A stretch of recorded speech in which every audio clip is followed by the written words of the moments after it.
11 सपनों का देश उपन्यास के सृजन की समस्याओं की चर्चा हिंदी साहित्य में हमेशा होगी।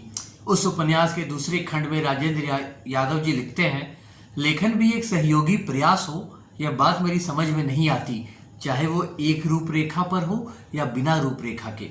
उस उपन्यास के एक और लेखक लक्ष्मी चंद्र जैन अच्छी तरह समझते हैं कि लेखकों को साथ लाकर किसी उपन्यास का सृजन करना कितना दुर्लभ कार्य है।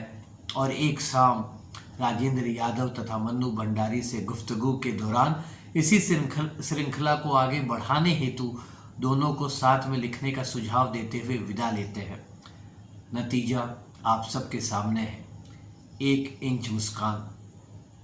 यह कहानी अमर, अमला और रंजना के जीवन के इर्द गिर्द घूमती है। पूरा उपन्यास 5 अध्याय में विभाजित है। एक अध्याय राजेंद्र यादव के द्वारा तो दूसरा मन्नू भंडारी के द्वारा लिखा गया है। फिर बारी बारी यही कर्म दोहराया गया है। अमला के बारे में बात कर लेते हैं। एक सशक्त महिला जो बड़े घर से नाता रखती है और परित्यक्ता है, अपने बहुत पुराने मित्रों से जिसका रिश्ता लगभग टूट चुका है और जिसके जीवन में पुरुष का अभाव है। उसे ये बात अंदर अंदर कचोटती भी है। साहित्य में रुचि लेती है और अमर से खासा प्रभावित है। अमर एक लेखक जिसका जीवन रंजना और अमला के मध्य निरंतर पेंडुलम समान झूलता है, जो लेखनी के लिए ही बना है और अपना संपूर्ण जीवन लेखनी को समर्पित कर चुका है।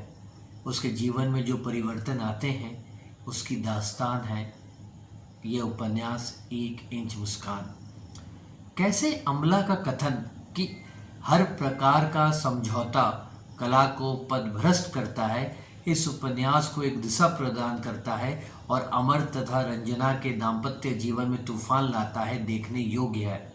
अमर के किरदार को समझकर आपको कला से जुड़े व्यक्तियों को क्या और किस तरह की परिस्थितियों से गुजरना होता है यह महसूस कर पाने में आसानी होगी। उससे आप प्यार, सहानुभूति और नफरत तीनों एक साथ करेंगे। शायद दुआ भी करें कि उसका यश छिन जाए और कहीं ना कहीं हाथ जोड़कर अपने ईश्वर से प्रार्थना भी करेंगे कि इसकी मौत अमर करना। बाकी आप उससे घृणा करें या प्यार, यह आपको उपन्यास पढ़कर ही महसूस होगा। कहीं पर भी राजेंद्र यादव ने अमर के किरदार को बचाने का काम किया ही नहीं, बल्कि उसके किरदार के द्वारा संजीदगी से बहुत से अनकहे सवाल